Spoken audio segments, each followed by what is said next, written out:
My name is Aakarshan Kathuria. I'm going to talk to you about what happens next, specifically in the real estate market. I'm going to take you through 4 main points, which are my prediction of exactly where this market is going to go. The first noticeable change that we will see will be in our spending habits once the world goes back to normal, or what we used to term it as normal. We will all realize how critical it is to have savings and, more importantly, the right investments. This situation has taught all of us how to plan ahead, and it's made us realize how vital it is to have 3 months saving kept aside for a rainy day. And while we all have been accustomed to this advice, we never really imagined such a situation to arise, hence never took the necessary precautions. In addition to savings, we will start to allocate our disposable income to forms of investments. Let's take global stocks for instance. Global stocks have seen a downturn of over 25% in a matter of weeks. Over 50% of businesses globally have come to a standstill. So this puts the ideal investments into hard assets. So there are multiple reasons as to why we should be bullish on real estate. Let me lay them out for you one after another. To start with, the stay-at-home initiative and the work-from-home initiative has taught us that a good portion of our work can actually be done over emails.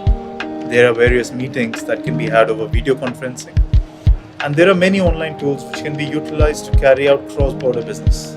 This change in outlook over work will have a domino effect on our standard of living. We will choose to opt for bigger homes, more open spaces, and we will probably prefer properties with study rooms in them. I feel this will eventually result in us choosing our own homes as opposed to renting them, as basic human tendency dictates that if we are to spend all that money, we would rather spend it on something that we own, as compared to something that we are living in and probably might move out of. My input is that smaller units such as studios or one bedroom within the 1 million dirham mark will still have appetite of tenants. The larger units such as 2 bedrooms, 3 bedrooms and 4 bedrooms, which are over the 2 million dirham mark, I feel will attract the fancy of new homeowners, and as such might not be ideal investment for rental yielding assets. Secondly, the drop in interest rates and a high borrowing cap of 80% will allow us to enter the market and take advantage of the situation. Say, for instance, we are buying a studio or a 1-bedroom apartment with an interest rate of, say, 3.5%, which is generating a net rental yield of 8% and above. We are still looking at taking home on average 5% per annum, which is still far higher than many international real estate markets. Now let's move on the other spectrum. Let's say tenants who are paying on average 150,000 per annum and have 20% deposits saved up. They would be able to acquire their own property while paying a similar interest rate per annum. So instead of paying to the landlord, they are now able to pay off their mortgage. Thirdly, I feel we will see a reduction in demand for short-term rentals, not only because of reduced travel, which, in all honesty, we will have to wait and see, but moreover, based on the comfort level of travelers. As and when we do travel with our families, we will probably opt for known hotel chains, based on our expectation of the hygiene standards that will be maintained by such hotel chains, or else they will be held accountable for it. This will, in turn, put more units in the long-term rental market, with the ideal locations, facilities, views, and most importantly, higher flexibility towards tenants will fare the best. Look, real estate, like any other sector, is not just a buy anything and win regardless kind of game.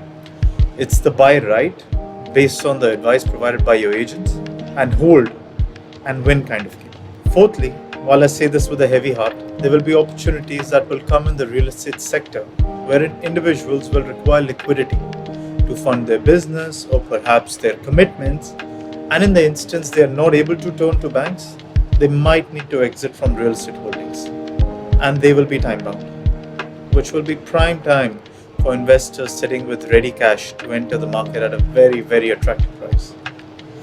While this might come across as someone taking unfair advantage out of a critical global situation, but for centuries this has been an unsaid rule of business.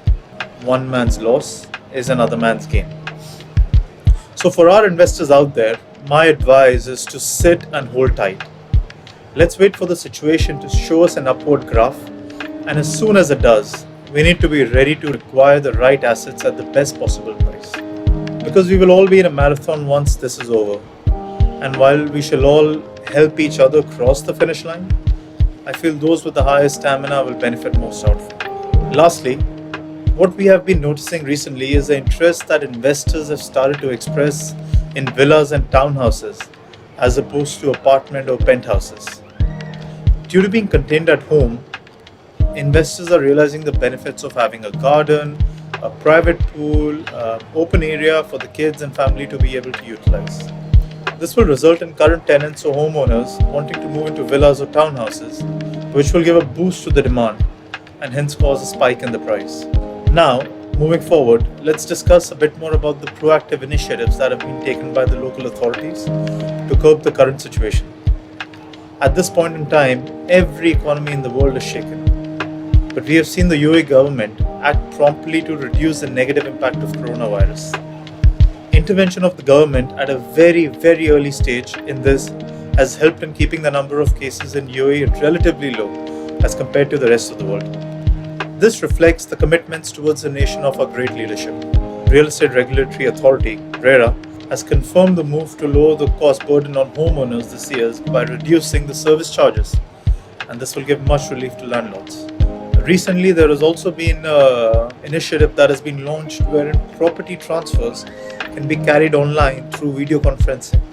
This only proves the bright future outlook of the region and gives its investors the confidence to further bolster their contribution in the region. Last but not the least, and this is a very, very important point that has been raised by multiple landlords and tenants.